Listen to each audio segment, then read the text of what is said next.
تو کسی بھی غیر مسلم کی کوئی نیکی اللہ تعالیٰ فرما رہا ہے میں قبول نہیں کروں. وہ فی الآخرۃ من، دنیا میں صلہ دے گا. نمتعہم قلیلا، دنیا میں ہم ان کو صلہ دیں گے. اس لیے کہا وہو فی الآخرۃ من الخاسرین، آخرت میں ہم ان کو ناکام کر دیں گے، وہ خسارے میں. دنیا میں اپنی نیکی کا کچھ صلہ وہ پائیں گے. قل تمتعوا، خود اللہ بھی کہہ رہا ہے نفع اٹھا لو میں دے رہا ہوں. لیکن موت کے بعد اولئک الذین، یہ وہ لوگ ہیں جنہوں نے دنیا میں اپنے آپ کو سمجھا کہ ہم تو بہت اچھے کر رہے تھے. حبطت اعمالہم، لیکن ان کے اعمال ضائع ہو گئے اور اللہ تعالیٰ نے ان کی کوئی قیمت نہ لگائی. یہ ایک قانون ہو. دوسرا قانون، جو دین پہ چلنے والے ہیں ان کے ساتھ کیا ہوگا؟ اگر وہ پورے دین پر چل رہے ہیں تو پھر قرآن خوشخبری دیتا ہے انتم الاعلون، تم سب سے بلند رہو گے، تم سب سے عزت والے ہوگے. ان کنتم مؤمنین، اگر یہ دین پر چلنے والے ہوں گے پورے تو پھر کیا ہوگا؟ لفتحنا علیہم برکات من السماء والارض، زمین آسمان کی برکتوں کے دروازے تمہارے لیے اللہ تعالیٰ کھول دے گا. صرف دنیا میں اللہ کیا کرے گا اس کو میں آپ کو بتا رہا ہوں، جو اللہ نے قرآن میں وعدے کیے ہیں. اگر تم پر کوئی دشمن چڑھ آتا ہے تو وَكَانَ حَقًّا عَلَيْنَا نَصْرُ الْمُؤْمِنِينَ، پھر میرے ذمے ہے میں تمہاری مدد کروں. اور اگر اللہ تمہاری مدد کرے تو پھر کیا ہوگا؟ پھر وَلَن تُغْنِيَ عَنْكُمْ فِئْتُكُمْ شَيْئًا وَلَوْ كَثُرَتْ وَأَنَّ اللَّهَ مَعَ الْمُؤْمِنِينَ، پھر ساری دنیا تم پہ چڑھائی کر دے اور اللہ تمہارے ساتھ ہو تو پھر تمہارا کوئی کچھ نہیں بگاڑ سکتا.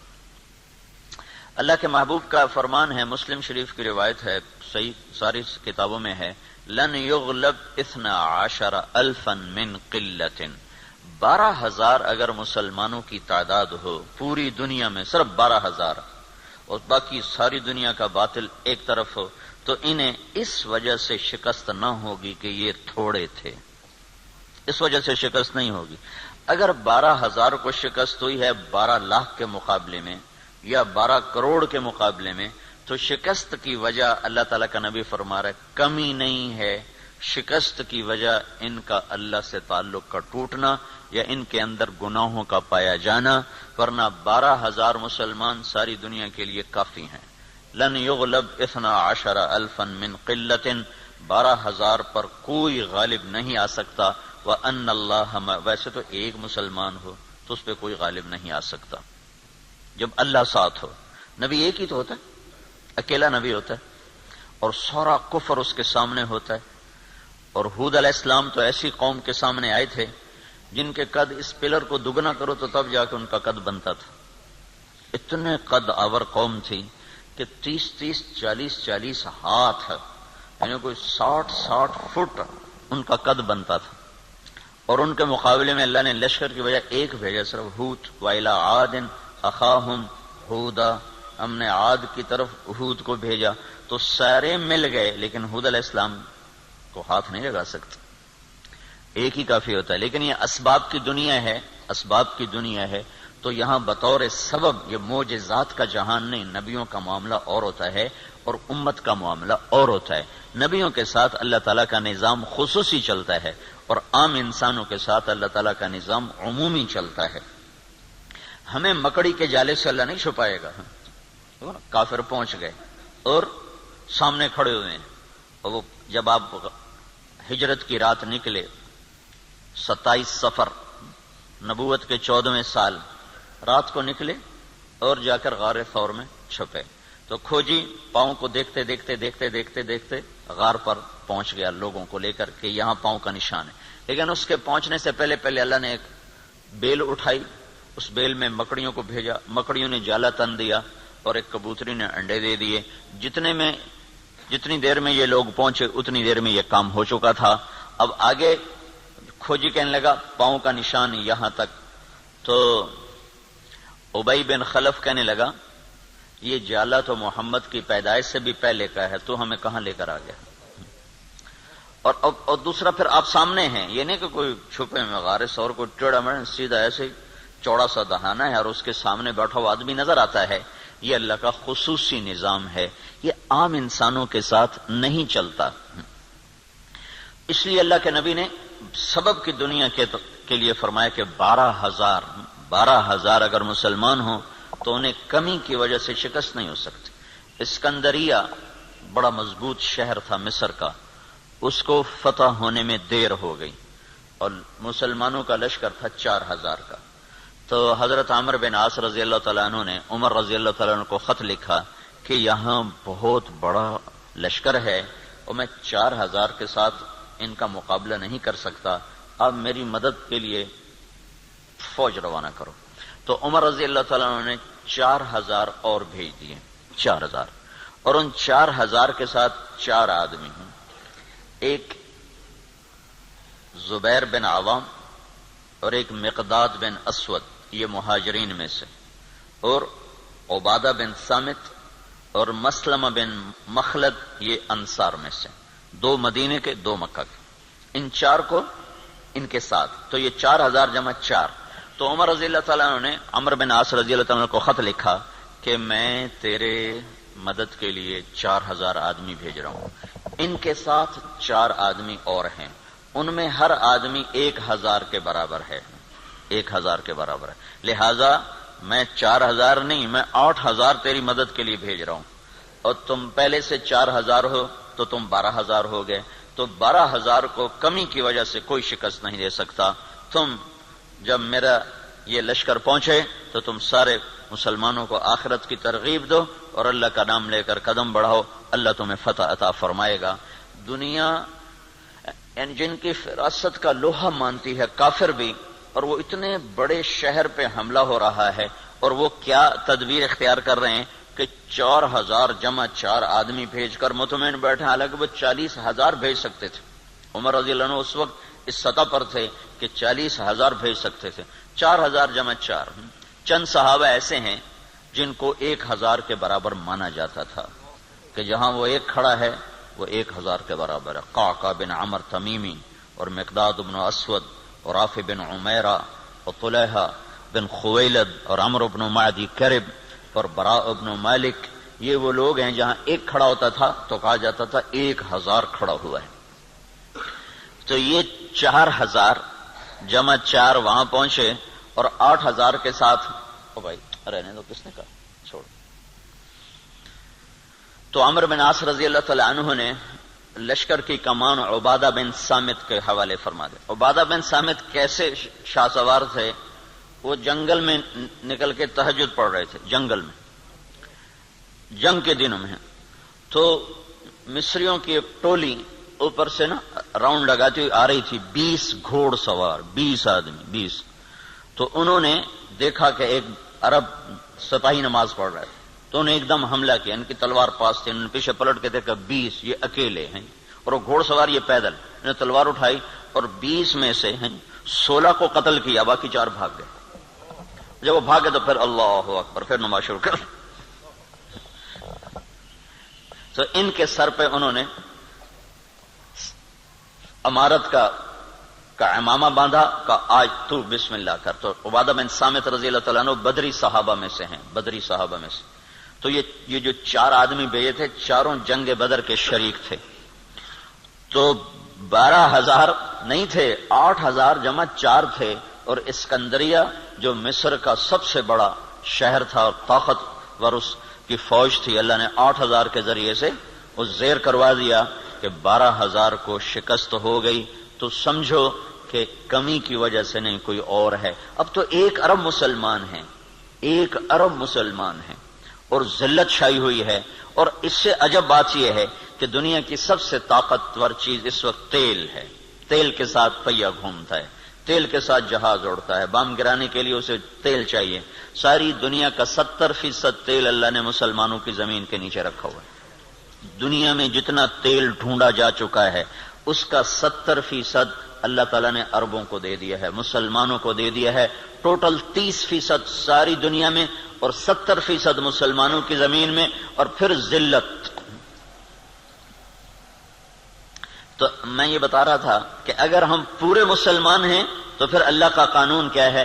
انتم الاعلون، ان کنتم مؤمنین، تم سے اونچا کوئی جا نہیں سکتا. وَلِلَّهِ الْعِزَّةُ وَلِرَسُولِهِ وَلِلْمُؤْمِنِينَ، عزت صرف تمہیں ملے گی، کافر کو ذلت ملے گی. لَفَتَحْنَا عَلَيْهِمْ بَرَكَاتٍ مِّنَ السَّمَاءِ وَالْأَرْضِ، زمین آسمان کی برکتوں کے میں دروازے کھول دوں گا، اور تمہاری زمین کا ذرہ ذرہ وہ برکت بنے گا، آسمان کا قطرہ قطرہ وہ برکت بنے گا. تم پہ دشمن چڑھے گا تو کان حقا علینا نصر المؤمنین، میرے ذمے ہے میں تمہاری مدد کروں، میں خود آؤں گا. ان تستفتحوا فقد جاءکم الفتح وان تنتهوا فهو خیر لکم وان تعودوا نعود. اللہ اکبر. یہ جنگ بدر کی آیات ہیں. اللہ تعالیٰ کہہ رہا ہے پتہ چل گیا نا تمہیں کہ اللہ کس کے ساتھ ہے، اور تم کہا کرتے تھے حق کو واضح کر. آج حق واضح ہوا کہ تم ذلیل ہوئے اور بے ہتھیار بے سر و سامان وہ کامیاب ہوئے. اب جاؤ اور بس کر دو تو تمہارے لیے اچھی بات ہے. اگر تم لوٹو گے تو میں لوٹوں گا. ان تعودوا نعود، اگر تم آؤ گے تو میں آؤں گا. تو بھلا اللہ کے ساتھ کون لڑے؟ جب ہرمزان تستر ایک جگہ تھی ایران کی کا ایک صوبہ تھا تستر، وہ 1 سال کے بعد فتح ہوا تھا. اس پر اتنی لمبی جنگ چلی کہ 1 سال، ایک قلعہ 1 سال لے گئے تھے. تو اس کے سردار ہرمزان پکڑا گیا، زندہ پکڑا گیا. تو عمر رضی اللہ عنہ نے فرمایا کہ اسے مدینے بھیجو. جب وہ مدینے پہنچا تو عمر رضی اللہ عنہ نے پوچھا بھائی کیا حال ہے؟ کہنے لگا کیا پوچھتے ہو؟ جب ہمارا تمہارا مقابلہ تھا تو ہم تمہیں اپنے جوتے کی نوک پہ نہیں لکھتے تھے. جب تم نے اللہ کو ہمارے سامنے کھڑا کر دیا تو اب اللہ سے کون لڑے؟ یہ ایک مجوسی ایرانی سردار کی بات تھی. جب اللہ کو سامنے کھڑا کر دیا تو اب اللہ سے کون لڑے؟ پھر وہ ایمان لایا، کلمہ پڑھا. حضرت عمر کے بڑے اچھے ساتھیوں میں وہ شمار ہوتے رہے رحمت اللہ علیہ. تو اگر پورا دین ہے تو پھر اللہ یہ قانون بتا رہا ہے. اگر ادھورا دین ہے پھر کیا ہوگا؟ پھر وہی ہوگا جو ہو رہا ہے. لیکن میں قرآن سے بھی بتاؤں گا کہ کیا ہوگا. ہوگا تو وہی جو ہم دیکھ رہے ہیں. لیکن اللہ کا قرآن بھی اس کی طرف نشاندہی کرتا ہے، بتلاتا ہے کہ اگر تم ادھورے چلو گے، پورے نہیں چلو گے. دیکھو نا 33 نمبر لے کر بھی تو آدمی پاس ہوتا ہے، لیکن کوئی اس کو جاب دیتا ہے، کوئی نوکری دیتا ہے. کہا جی کون سے ڈویژن ہے؟ کہا جی 3rd ڈویژن کا. جا جتی چاہتے ہونے نکل جا. 1st ڈویژن والے کو لوگ دیکھتے ہیں کہ ہاں بھائی کتنے نمبر لیے تھے آپ نے، کتنا ایکسپیرینس ہے آپ کا. تو ہم 33 نمبر والے مسلمان ہیں، تو اللہ سے ہم مانگتے ہیں 100 نمبر والا معاملہ. تو اب اللہ تعالیٰ کا قرآن بتاتا ہے، کیا کہتا ہے؟ وَلَنُذِيقَنَّهُمْ مِنَ الْعَذَابِ الْأَدْنَى دُونَ الْعَذَابِ الْأَكْبَرِ لَعَلَّهُمْ يَرْجِعُونَ. جب تم ادھورے چلو گے نا، کبھی نماز پڑھی کبھی چھوڑ دی، کبھی روزہ رکھا کبھی چھوڑ دیا، کبھی حلال کھایا کبھی حرام کھایا، کبھی جھوٹ بولا کبھی سچ بولا، کبھی سود پہ چلے کبھی حلال پہ چلے. جب تم یہ سارا گڑبڑ کر دو گے تو پھر میں کیا کروں گا؟ وَلَنُذِيقَنَّهُمْ مِنَ الْعَذَابِ الْأَدْنَى، میں تمہیں چھوٹے چھوٹے عذاب دوں گا. دون العذاب الاکبر، بڑا عذاب نہیں دوں گا. بڑا عذاب کیا ہے؟ قرآن کی دوسری آیت فَيُعَذِّبُهُ اللَّهُ الْعَذَابَ الْأَكْبَرَ يَصْلَى النَّارَ الْكُبْرَى. جہنم کی آگ، دوزخ کی آگ، یہ بڑا عذاب ہے اور یہ خوفناک عذاب ہے. اس سے توبہ توبہ. اوہو انہا لغا، بھڑکتی ہے. نزاعۃ للشوا، کھال کھینچ دیتی ہے.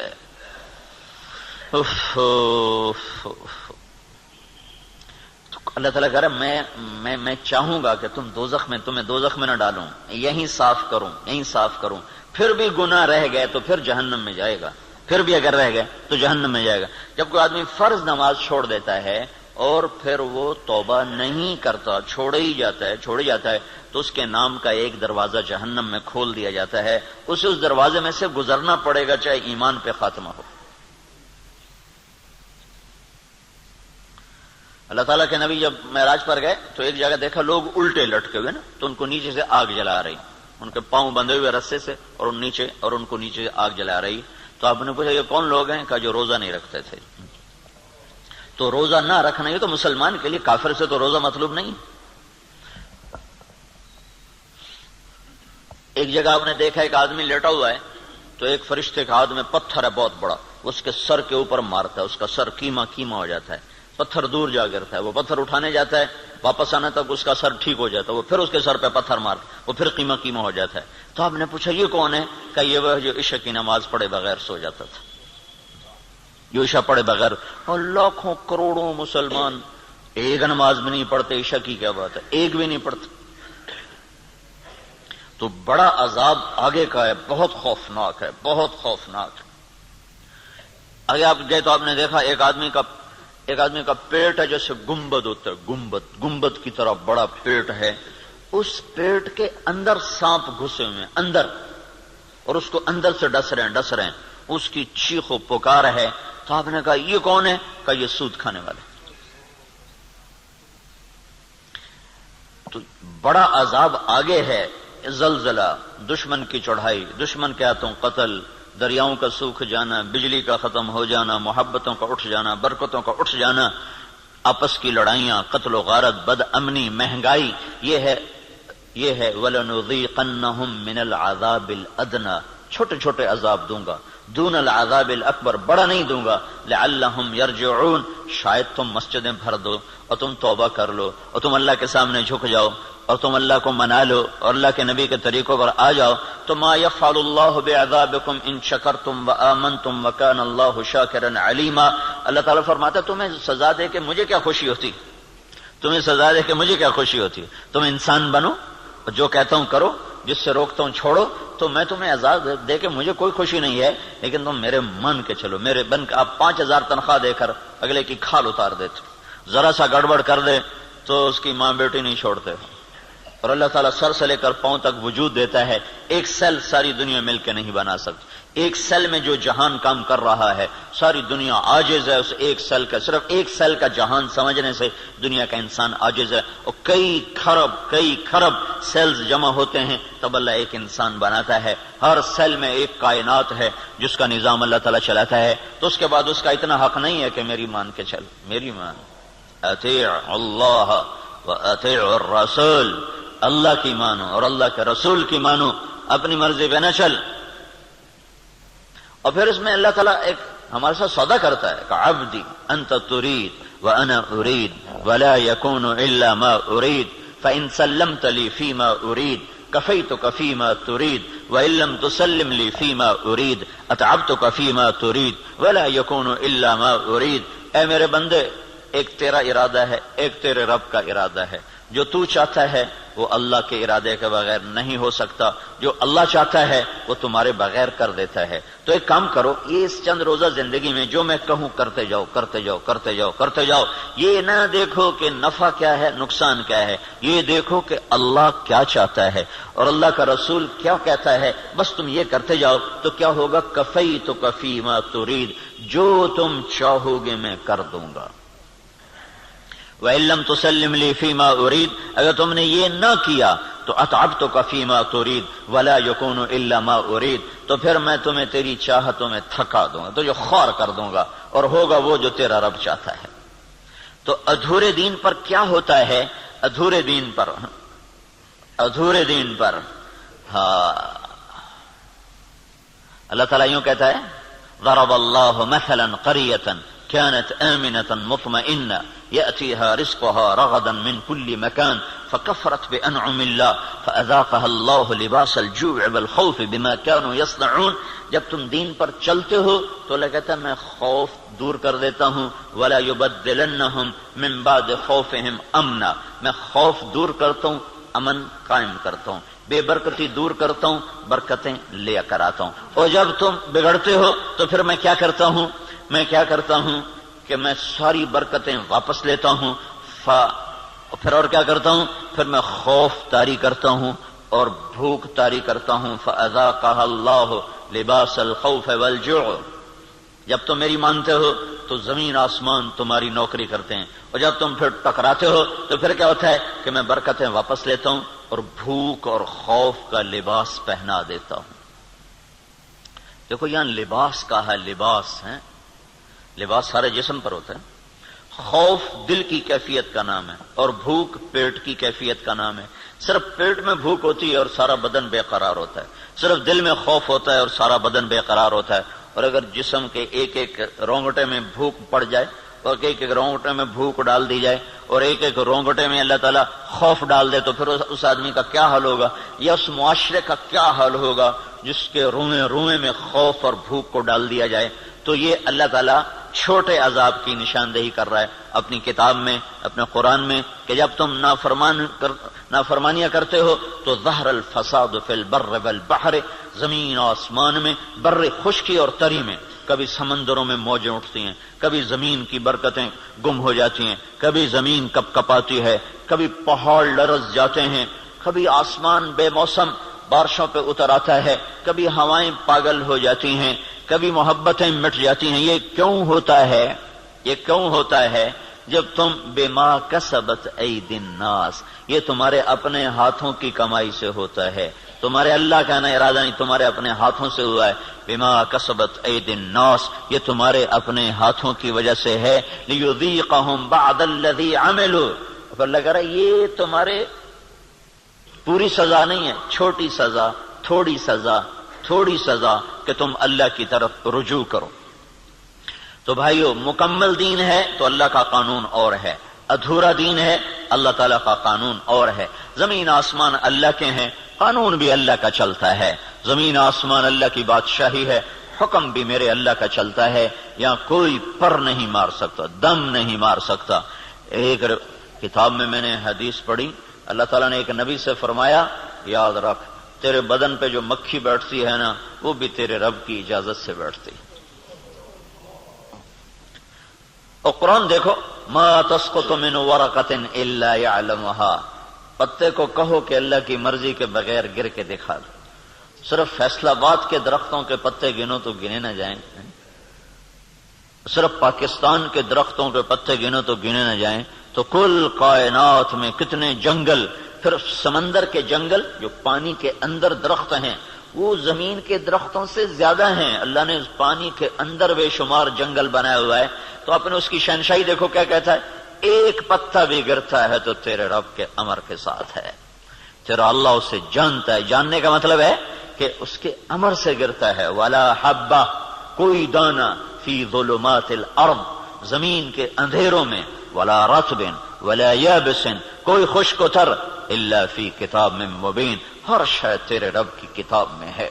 اتنی بڑی بادشاہی کا مالک ہو، اور ہم بے وقوف لوگ اسی سے ٹکرانا شروع کر دیں تو ہم سے بڑا دیوانہ کون ہوگا؟ جھوٹ کے بغیر کام نہیں چلتا، سبحان اللہ، یہ مسلمان کہتا ہے۔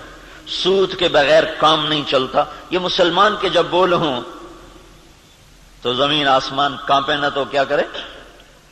الا لعنت اللہ علی الکاذبین، اللہ نے کہا غور سے سنو، جھوٹوں پہ اللہ کی لعنت۔ اور یہ سب تاجر کہتے ہیں جھوٹ کے بغیر کام نہیں چلتا۔ ایک تاجر نے نا، اچھا بڑا تاجر تھا، وہ 3 دن لگا داڑھی رکھ لی چھوٹی چھوٹی، مجھے بڑی خوشی ہوئی۔ کچھ دن بعد ملاقات ہوئی تو شیو کیا ہوا۔ میں نے کہا یہ کیا کیا؟ کہنے لگا جو سارا دن جھوٹ بولنا پڑتا تو میں نے شیو کرا دیا۔ میں نے کہا اللہ کے بندے، کوئی داڑھی کی وجہ سے جھوٹ حرام ہے؟ جھوٹ تو کلمے کی وجہ سے حرام ہے۔ اب تو نے 2 گناہ شروع کر دیے، داڑھی بھی منڈائی، جھوٹ بھی بولا، تو اب داڑھی منڈانے سے جھوٹ حلال ہو گیا۔ جھوٹ کا حرام ہونا داڑھی کے ساتھ نہیں ہے، جھوٹ کا حرام ہونا کلمے کے ساتھ، کہ تو کلمہ پڑھ کے جھوٹ، تو یہ کیوں کہتا ہے کہ داڑھی رکھ کے جھوٹ بولوں مجھے شرم آتی ہے؟ تو یہ کہ کلمہ پڑھ کے جھوٹ بولوں مجھے شرم آتی ہے۔ کلمہ پڑھنے کے بعد جھوٹ بولنا بے حیائی ہے نا، کہ داڑھی رکھنے کے بعد۔ داڑھی تو سکھوں نے بھی رکھی ہوئی۔ یہ میرے اللہ کے نبی کا امر ہے، حکم ہے، یہ اور حکم ہے، وہ اور حکم ہے۔ ایک کی وجہ سے دوسرا چھوڑ دوں، ایک کی وجہ سے دوسرا چھوڑ دوں، یہ کہاں کی نادانی ہے؟ تو اس کو بات سمجھ میں اس نے پھر رکھ لی۔ تو اب جب تاجر کہے جھوٹ کے بغیر کام نہیں چلتا، سود کے بغیر تجارت نہیں چلتی، اور اللہ کہے لعنت اللہ علی الکاذبین، جھوٹوں پہ اللہ کی لعنت، اور اللہ تعالیٰ کہے فاذنوا بحرب من اللہ ورسولہ، یا سود چھوڑ دو یا اللہ اس کے رسول سے جنگ لڑنے کے لیے تیار ہو جاؤ۔ ہماری تو جنگ اللہ امریکہ سے تھوڑی ہماری جنگ ہے، یا ہندوستان سے تھوڑی ہماری جنگ ہے، یا اسرائیل سے ہماری جنگ، تو ہماری تو اللہ سے جنگ ہوئی پڑی، اللہ ہمارے خلاف جنگ کر رہا ہے۔ اصل تو مقابل میں اللہ آیا ہوا ہے، اللہ اس کا رسول آیا ہوا ہے۔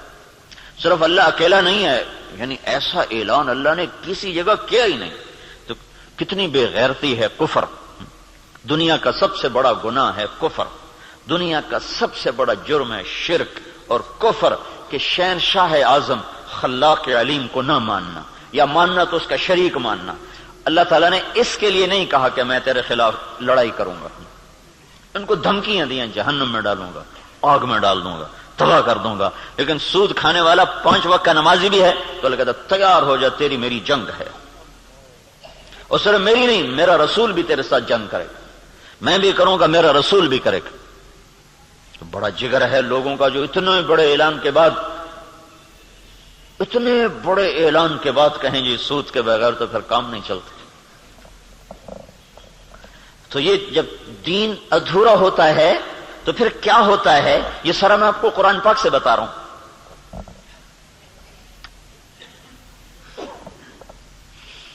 ہائے ہائے میرے بھائیو، اگر اللہ کے رسول کی ہمیں پشت پناہی نہ ہوتی تو اللہ کی قسم ہم بندر خنزیر بن چکے ہوتے. دعا دو اس مدینے والے کو جو اتنا رویا ہے. کوئی نبی اتنا نہیں رویا کہ اللہ کو جبریل بھیجنا پڑے کہ بس کر اتنا نہ رو. کوئی نبی اتنا نہیں رویا ہے. تو تمہارا نبی اتنا رویا ہے کہ ایک دفعہ نہیں سینکڑوں دفعہ جبریل آیا ہے، یا رسول اللہ کہہ رہا ہے اتنا نہ رو. اور اس کو چھوڑو، قرآن کی گواہی سنو، قرآن کی جو قیامت تک پڑھا جائے گا. اور ہر گھر میں ہے. حدیث پاک تو انہی کے گھر میں ہوگی جس کو تھوڑا حدیث کا علم ہے، لیکن قرآن تو ہر پڑھے لکھے ان پڑھ کے گھر میں ہوتا ہے. تو میرا اللہ قرآن میں اپنے نبی سے کہتا ہے فَلَا تَذْهَبْ نَفْسُكَ عَلَيْهِمْ حَسَرَاتٍ. میرا نبی یہ انسانوں کے لیے اتنا نہ رو کہ روتے روتے تو خود ختم ہو جائے.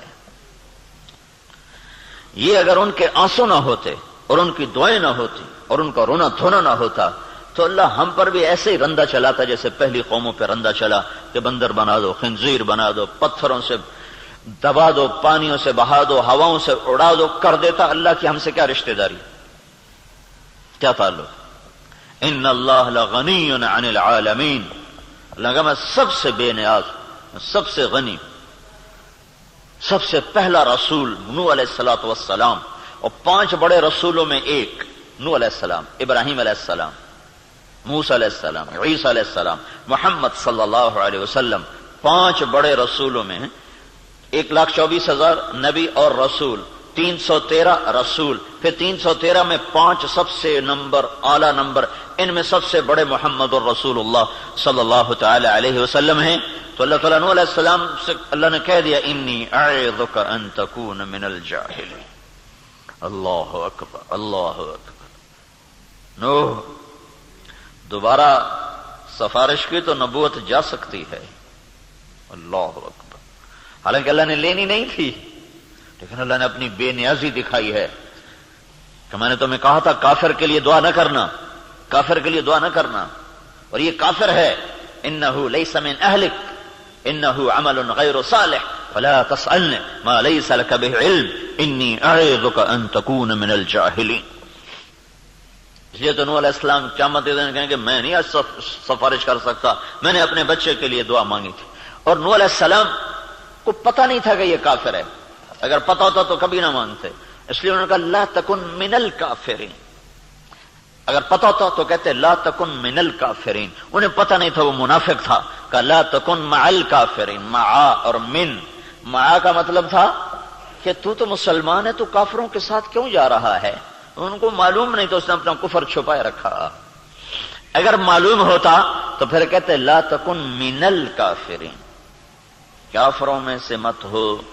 کہا نوح دوبارہ بات نہیں کرنی ہے، دوبارہ نہیں بات کرنی ہے. تو اللہ تو اتنا بے نیاز ہے، تو ہماری کیا حیثیت. یہ تو اس سے محمد مصطفیٰ سے اللہ نے پیار ہی ایسا کیا ہے کہ اس کے طفیل ہم بھی نبھ گئے، اور ہماری بھی لاٹری نکل آئی کہ اللہ نے ہمیں حضرت محمد صلی اللہ تعالی علیہ وسلم کا امتی بنا دیا، اور ان کی دعائیں بیچ میں حائل ہو گئیں. یا رب امتی امتی، یا رب امتی امتی، کہ آخر ایک رات آپ رو رہے ہیں اور کہہ رہے ہیں یا اللہ، ابراہیم علیہ السلام نے کہا تھا فَإِنَّهُ مِنِّي وَمَنْ عَصَانِي فَإِنَّكَ غَفُورٌ رَحِيمٌ. یا اللہ جو میرے یہ آپ نے بات دہرائی قرآن کی آیت. پھر کہا یا اللہ عیسیٰ علیہ السلام نے تجھ سے کہا تھا ان تعذبہم فإنہم عبادک وإن تغفر لہم فإنک انت العزیز الحکیم. اے میرے رب تو انہیں معاف کر دے تو مہربان ہے، تو انہیں پکڑ لے تو رب ہے، عذاب دینا تجھے حق ہے، معاف کرنا بھی تیری رحمت ہے، تیری مرضی ہے. دونوں نبیوں نے کہا تیری مرضی. یا اللہ نہ میں ابراہیم کی کہتا ہوں نہ میں عیسیٰ کی کہتا ہوں، میں تو اپنی کہتا ہوں یا رب امتی امتی یا رب امتی امتی یا رب امتی.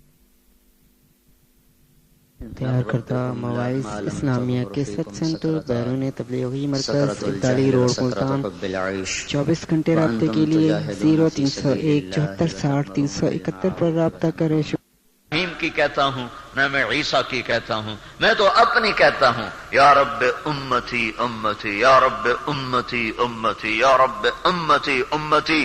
یا اللہ میری امت کو معاف کر دے، یا اللہ میری امت کو معاف کر دے، یا اللہ نہیں کرنا پھر بھی کر دے.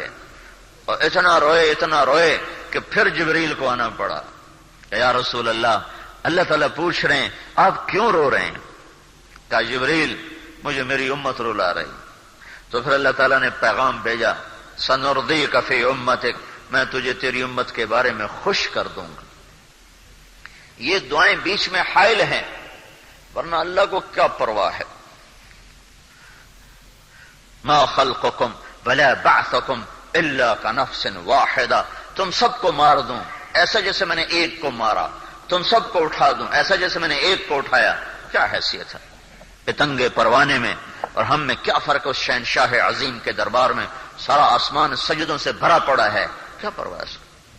اور اس سے وہ بڑا نہیں ہوا، عرش بنانے سے بڑا نہیں، وہ پہلے ہی بڑا ہے. فرشتوں کے اور میرے سجدوں سے مسجود نہیں ہے، وہ پہلے ہی مسجود ہے. میرے اور فرشتوں کی بندگی سے معبود نہیں ہے، وہ بغیر کسی عابد کے معبود ہے، بغیر کسی ساجد کے مسجود ہے، بغیر کسی مخلوق کے خالق ہے، بغیر کسی مجبور کے جابر ہے، بغیر کسی مقہور کے قاہر ہے، بغیر کسی مملوک کے مالک ہے، بغیر کسی منصور کے ناصر ہے، بغیر کسی مرحوم کے راحم ہے. کون اس کو ثنا کو پہنچے، کون اس کی تعریف کو پہنچے؟ جب خود اس نے کہانی مکا دی کہ سمندر سیاہی بناؤ اور درختوں کو قلم بناؤ، اور پھر سارے درختوں کے قلم پکڑ کے سمندروں کے کنارے بیٹھو، اور ساری دنیا کے انسان جنات ملائکہ فرشتے مقربین زمین پر اتارو، سارے نبی رسول پیغمبر ساتھ بٹھاؤ اور میری تعریف لکھو. سمندر کی وسعت کو سوچو. تم سفر نہ کرو، تم سوچ نہیں سکتے. میرا ایک سفر ہوا ہے، تبلیغ کا ایک سفر ہوا میرا سمندر کا. میں نے سمندر کی ہیبت کو دیکھا ہے اور اس کے جلال کو دیکھا ہے، اور میرا اللہ کہہ رہا ہے اس سارے کو سیاہی بناؤ اور پھر سارے جنگل قلم بناؤ، پھر بیٹھو میری تعریف لکھو. ایک دن آئے گا لنفد البحر، سمندر خشک ہوں گے قبل ان تنفد کلمات ربی، تیرے رب کی تعریف ختم نہیں ہو سکتی ہے. ولو جئنا بمثلہ مددا، چاہے اتنے سمندر اور ڈال دوں پھر بھی نہیں ختم ہو سکتی. کہاں لا محدود، کہاں محدود، کہاں بے مثال، کہاں لا مکان، کہاں لا زمان. کون اس کی نہ آنکھ دیکھے، نہ تخیل پہنچے، نہ تصور میں سمائے، کون اس کی تعریف کر سکتا ہے؟ یہ زمین آسمان اللہ کا ہے، یہاں شہنشاہی اللہ کی ہے. اگر ہم اس کے حکموں سے ٹکرائیں گے وہ ہمیں ٹھوکروں میں ڈالے گا. اگر محمد مصطفیٰ صلی اللہ علیہ وسلم بیچ میں نہ ہوتے تو ہم پر بھی وہی ہوتا جو پہلوں کے ساتھ ہوا. ان کے آنسو، ان کا رونا، ان کی دعائیں ہیں جنہوں نے اللہ کے نظام کو تبدیل کروا دیا. سنردیک فی امتک. کسی نبی کو اللہ نے یہ نہیں کہا کہ میں تیری امت کے بارے میں تجھے خوش کروں گا. یہ واحد محمد صلی اللہ علیہ وسلم ہے جن کے بارے میں اللہ نے کہا میں تجھے تیری امت کے بارے میں خوش کر دوں گا. تو بھائیو یہ ادھورے دین سے نکلنا پڑے گا، یہ ادھورے دین کو چھوڑنا پڑے گا، پورے دین پہ آنا ہوگا اور پورا دین زندگی میں زندہ ہو. تبلیغ اس بات کی محنت ہے کہ ہر فرد میں پورا دین زندہ ہو جائے. ہر مسلمان مرد عورت سر سے لے کر پاؤں تک اور چپڑاسی سے لے کر بادشاہ تک ہر فرد اور ہر طبقہ 100% اللہ اس کے رسول کی شریعت کا پابند بن کے چلنے والا بنے. یہ حکومت کا کام نہیں کہ شریعت نافذ کر دے. حکومت زیادہ سے زیادہ حدود نافذ کر دے گی، ہاں بھائی چور کا ہاتھ کاٹو، زانی کو اس کا سنسار کرو، نماز پہ دکانیں بند کروا دو، اتنا ہی کر سکتی، اس سے زیادہ کیا کرے گی؟ سعودی حکومت نے کیا ہے نا، وہ دکانوں کے شٹر گرا کے اندر بیٹھے ہوتے. ابھی کل ایک حاجی مجھے بتا رہا تھا کہ حرم کے سامنے، حرم شریف بیت اللہ کا، میں وہاں پیچھے مجھے جگہ ملی رش کی وجہ سے، تو جب وہ اذان تکبیر شروع ہوئی تو دکانداروں نے شٹر گرا کے اندر بیٹھے، باہر نماز ہو رہے وہ اندر بیٹھے. تو حکومت اتنا ہی کر سکتی، اس سے آگے نہیں کر سکتی. دین دل کی حکومت سے چلتا ہے، اندر کی اندر. جب دل اللہ کی طرف پھرتا ہے تو رات کے اندھیروں میں کون اٹھاتا؟ خود لوگ اٹھے ہوتے. راتوں کو سجدے کون کرواتا ہے؟ راتوں کو کون رولاتا ہے؟ وہ اندر کا دل ہوتا ہے جو اسے بستر سے اٹھا دیتا ہے، بیوی کے پہلو سے جدا کر دیتا ہے اور اللہ کے دربار میں جھکا دیتا ہے، اور کروڑوں کے نفعوں کو لات مار دیتا ہے کہ جھوٹ نہیں بولوں گا، سچ پہ چلوں گا. کروڑوں کے سودے توڑ دیتا ہے کہ سود پہ نہیں ہوگا، اللہ کے امر پہ ہوگا. یہ اندر کی دنیا، اندر کا دل ہے جو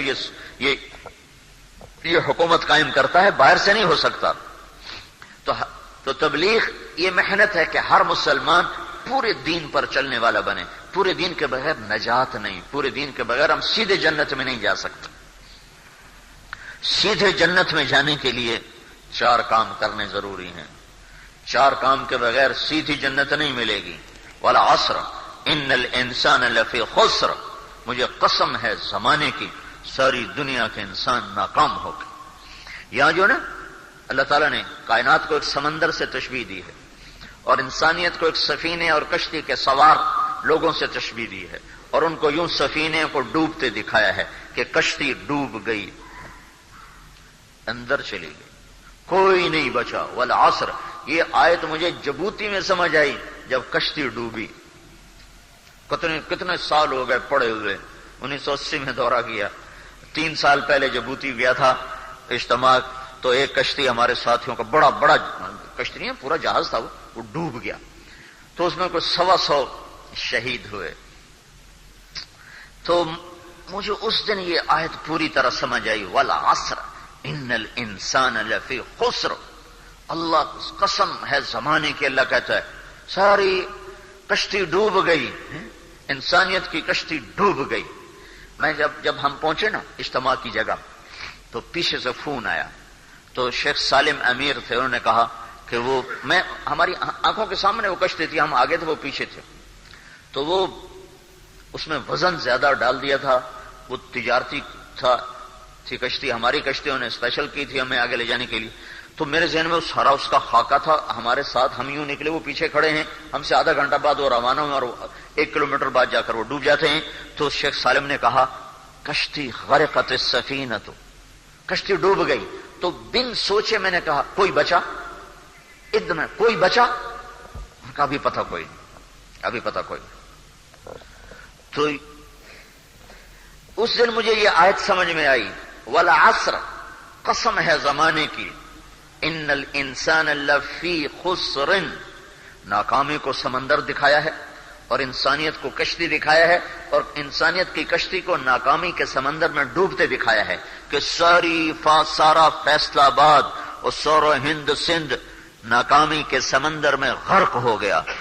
اس خبر کے ساتھ فوراً بن سوچے اضطراری طور پر انسان خود سوال کرتا کوئی بچا؟ جیسا میں نے کہا تھا کوئی بچا، کوئی بچا بھی صحیح.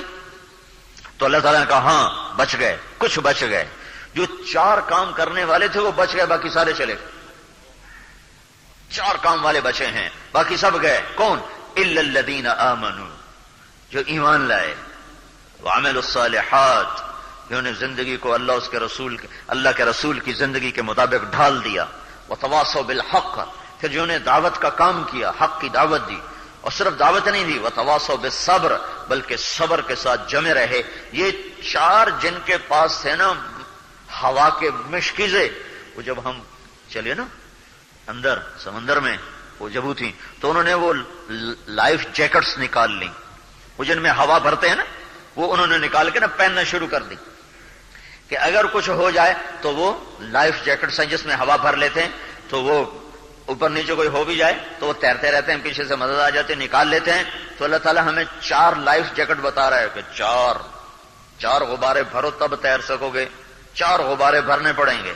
الا الذین آمنوا، ایمان، سارے کافر ناکامی میں چلے گئے. وعملوا الصالحات، عمل بھی بناؤ تو ایمان والے ناکامی میں چلے گئے. وتواصوا بالحق، دعوت دو تو عمل والے ناکامی میں چلے گئے.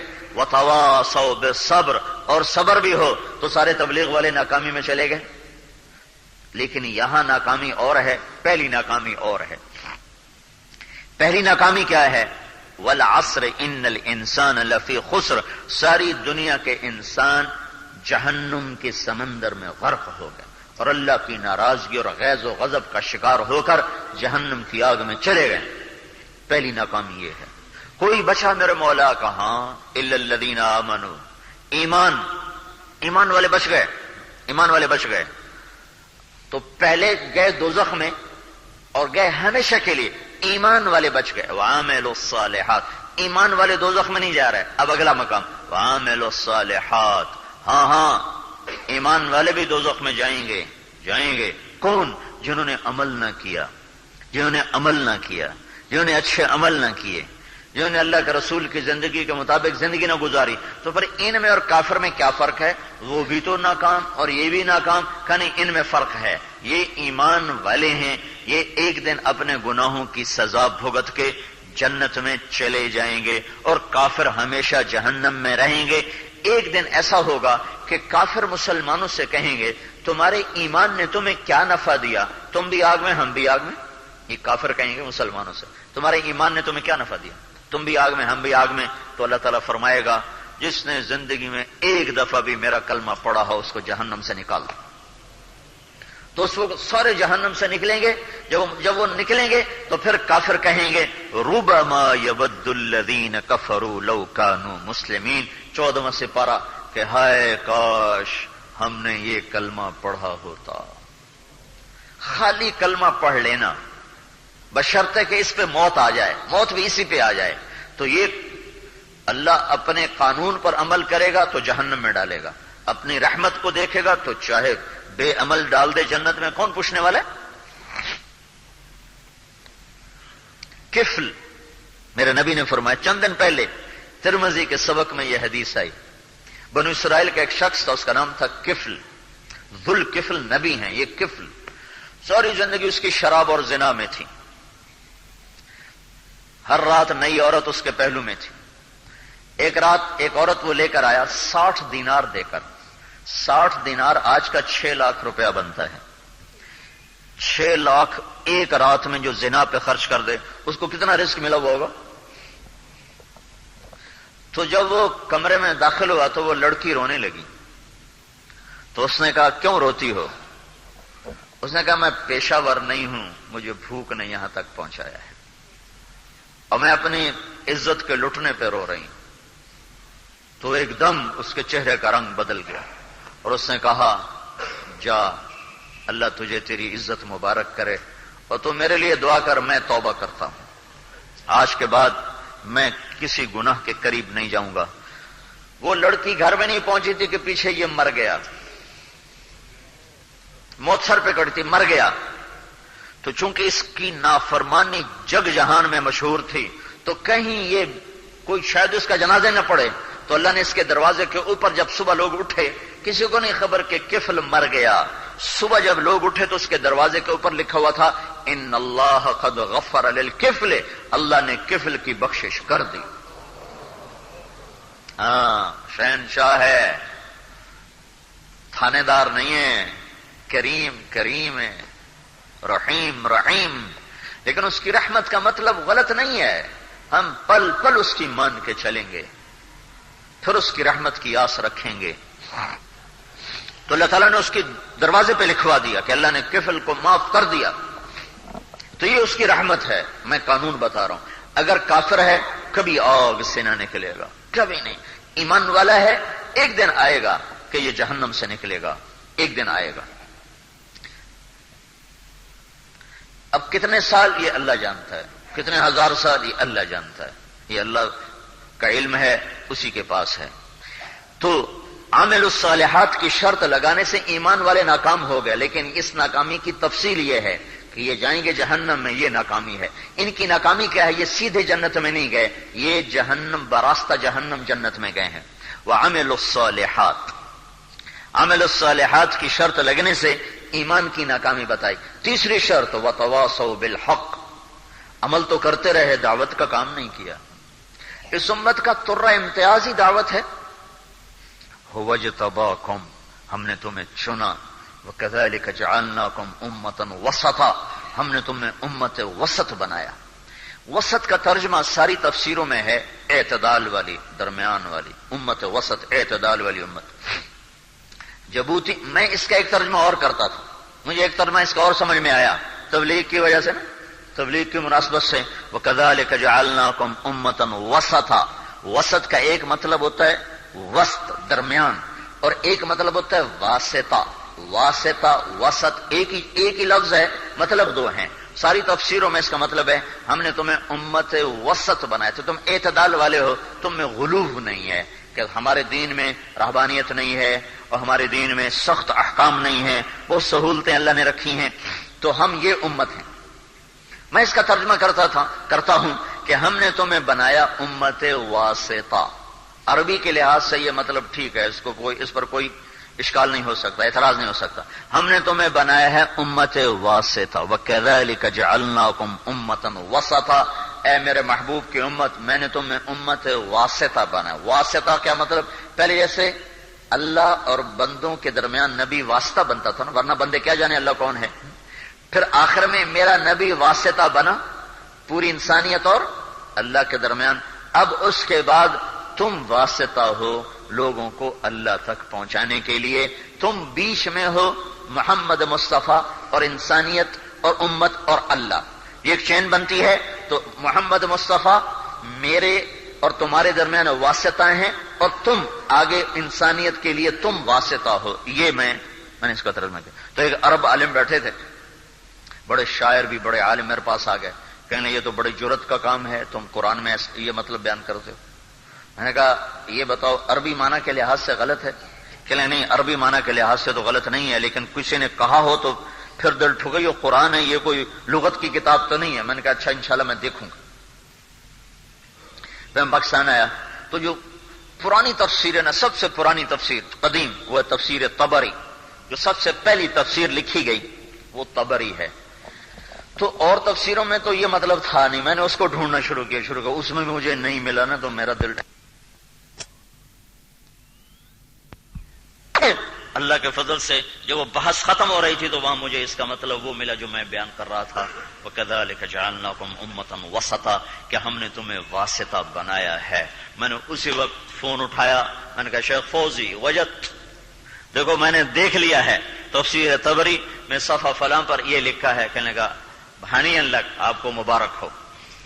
تو اللہ نے اس امت کو امت واسطہ بنایا۔ واسطہ، ہم واسطہ ہیں، جیسے تمہارے یہ دلال نہیں ہوتے، تمہارے سودے نہیں کرواتے، تو ہم بھی اللہ اس کے رسول کی جنت کا سودا کرواتے ہیں، جاؤ بھائی جنت کا سودا کر لو، تو اس کا صلہ اللہ تمہیں دے گا۔ دلالوں کی دکان تو کوئی نہیں ہوتی، خود ادھر سے ادھر سے یہی کام کرتے ہیں نا، کوئی ان کی دکان نہیں، کوئی ان کا دفتر نہیں ہے۔ تو ہم بھی اسی طرح چلتے پھرنے والی امت ہیں کہ ہم لوگوں سے کہتے ہیں کہ بھائی سودا بڑا زبردست ہے، الا ان سلعۃ اللہ الغالیہ، اس سے قیمتی سودا ہو تو ہمیں دکھا دو، کوئی کائنات میں اس سے اعلیٰ سودا کوئی بیچنے والا ہو تو ہمیں دکھاؤ۔ اور پارٹی ایسی ہے جو کبھی پھرتی نہیں، تم تو پھر تو گرتو نہ سارے، جتھے نفع وے کہ اتائی پیر تے لگ گیا، او باجی کی کریے جی، گزارا نہیں ہوتا ہے، اتائی پیر تے لگ گیا۔ اور اللہ کہتا نہ میں پھروں نہ میرا رسول پھرے، اور سودا کرو، جنت کا سودا کرو۔ تو ہم تو وہ لوگ ہیں امت وسط، لہذا اللہ نے ہمیں کہا وتواصوا بالحق، یہ کام پہلی امتوں کے ذمہ نہیں تھا، ہمارے ذمہ ہے۔ امر بالمعروف نہی عن المنکر، یہ ہر امت میں تھا۔ دعوت الی اللہ، کہ غیروں کو بھی کہو کلمہ پڑھو، یہ کسی امت کے ذمہ نہیں تھا، چونکہ ہر قوم قبیلے میں نبی ہوتا تھا۔ تو ضروری نہیں کہ فیصل آباد میں رہنے والے لاہور والوں کی مانے، فیصل آباد میں نبی الگ ہے، لاہور میں نبی الگ ہے، تو کیا ضرورت ہے ان کو وہاں جانے کی۔ جالینوس مصر میں تھا، عیسیٰ علیہ السلام فلسطین میں تھے، تو جالینوس حکیم نام سنا، جوارش جالینوس جس نے بنائی تھی، تو اس سے کسی نے کہا فلسطین میں ایک طبیب آیا ہے جو مردے زندہ کرتا ہے، انہوں نے کہا وہ طبیب نہیں ہو سکتا، وہ نبی ہوگا، نبی ہوگا۔ لیکن جالینوس پہ عیسیٰ علیہ السلام پہ ایمان لانا فرض نہیں تھا. اگر اس کے پاس توحید ہے تو وہ جنتی ہے، چونکہ عیسیٰ علیہ السلام بنو اسرائیل کے نبی تھے. ہمارا نبی جب آیا تو کہا تبارک الذی نزل الفرقان علی عبدہ لیکون للعالمین نذیرا، کہہ دو کہ میں سارے عالم کا اکیلا رسول ہوں، اب اور کوئی نہیں آئے گا.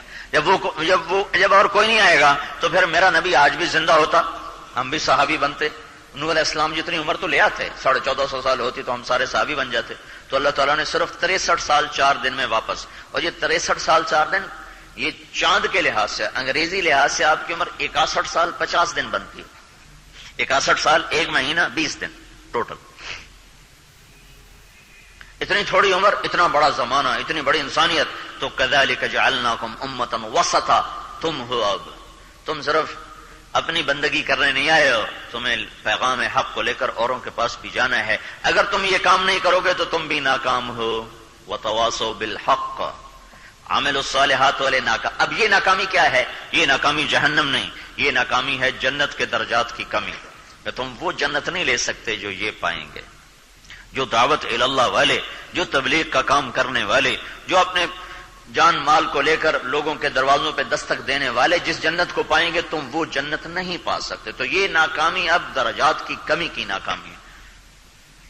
جیسے کسی کو ڈویژن لوز کر جائے تو کتنا اسے افسوس، ہائے ہائے 1 نمبر سے رہ گیا، میری ڈویژن لوز ہو گئی. اور پھر چوتھی شرط آ گئی وتواصوا بالصبر، تو تبلیغ والے بھی ناکامی میں چلے گئے. وتواصوا بالصبر، تبلیغ والے بھی ناکام. اب یہ ناکامی کیا ہے؟ ہر جگہ ناکامی کا مفہوم الگ الگ ہے. والعصر ان الانسان لفی خسر، یہاں ناکامی ہے ہمیشہ کی دوزخ. الا الذین آمنوا وعملوا الصالحات، یہاں ناکامی ہے سیدھے جنت میں نہیں، بواسطہ جہنم جنت. وتواصوا بالحق، یہاں ناکامی ہے درجات کی کمی، درجات کی. جنت میں تو جائیں گے، درجے کم ہوں گے. وتواصوا بالصبر، یہاں ناکامی کا مفہوم کیا ہے؟ یہاں ناکامی کا مفہوم ہے 20 ٹیمیں 20-30 ٹیمیں مقابلے میں آتی ہیں اور وہ میچ کھیلتی ہیں، کرکٹ ہے، فٹ بال ہے، ہاکی ہے. پھر کھیلتے آخر میں 2 ٹیمیں بچ جاتی ہیں. وہ دونوں ہم پلہ ہوتی ہیں، دونوں 19-20 کا فرق ہوتا ہے. آگے تقدیر لڑتی ہے، تدبیر عام طور پہ کم ہوتی ہے، عام طور پہ، چونکہ دونوں ہم پلہ ہوتے ہیں، ہم پلہ. تو یہ جو 2 ٹیمیں میدان میں اترتی ہیں نا، ہر ایک کی سر سے لے کر پاؤں تک فریاد ہوتی ہے کہ ٹرافی ہم لے جائیں، نمبر 1 ہم کہلائیں. اب جب وہ ایک ہارتا ہے تو وہ کبھی یہ خوشی نہیں مناتا کہ میں سیکنڈ آیا ہوں، وہ روتا ہوا باہر نکلتا ہے کہ ہم ہار گئے.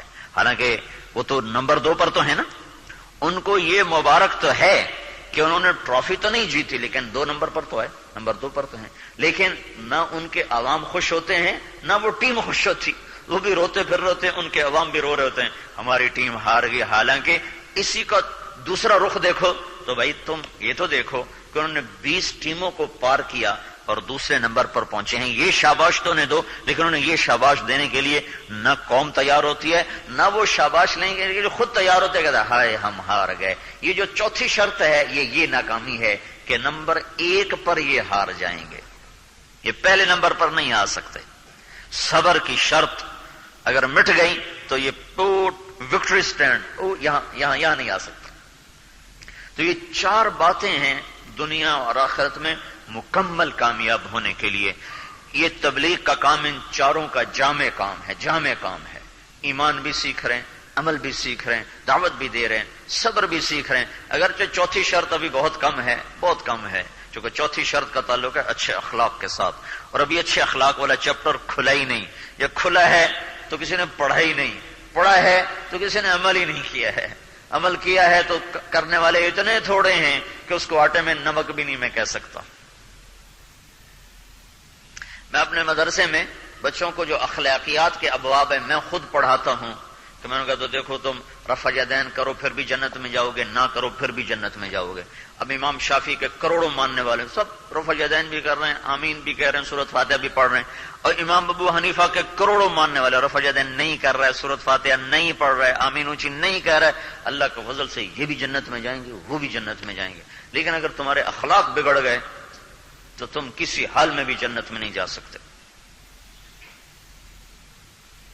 اور اخلاق اسلام کا آخری سبق ہے. اخلاق اسلام کا آخری سبق ہے. میرے نبی نے کہا میرے نبی سے ایک شخص نے پوچھا یا رسول اللہ اريد ان يكمل ایمانی، میں چاہتا ہوں میرا ایمان مکمل ہو جائے. تو آپ نے کہا حسن خلقک یکمل ایمانک، تو اپنے اخلاق اچھے کر تیرا ایمان مکمل ہو جائے گا. پھر ایک شخص نے پوچھا یا رسول اللہ سب سے بڑی نیکی کیا ہے؟ تو آپ نے کہا اچھے اخلاق. تو بھائی یہ چاروں باتیں اللہ کے فضل سے جو ہو رہی ہیں، اللہ کے فضل سے ہو رہی ہیں اور وجود میں آ رہی ہیں. آپ سے گزارش ہے آپ بھی نیت کرو، ارادے کرو، حوصلے کرو اور ہمت کر کے نکلو. اللہ کا شکر ہے کہ اللہ نے سارے عالم میں ایک آواز اٹھائی اور یہاں سے وہ آواز لگی ہے تو ہم اس کے قدردان بنے. تو بولو بتاؤ بھائی. جی جن کے 4 مہینے لگ چکے ہیں وہ تو بھائی مواعظ اسلامیہ کیسٹ سینٹر بیرون تبلیغی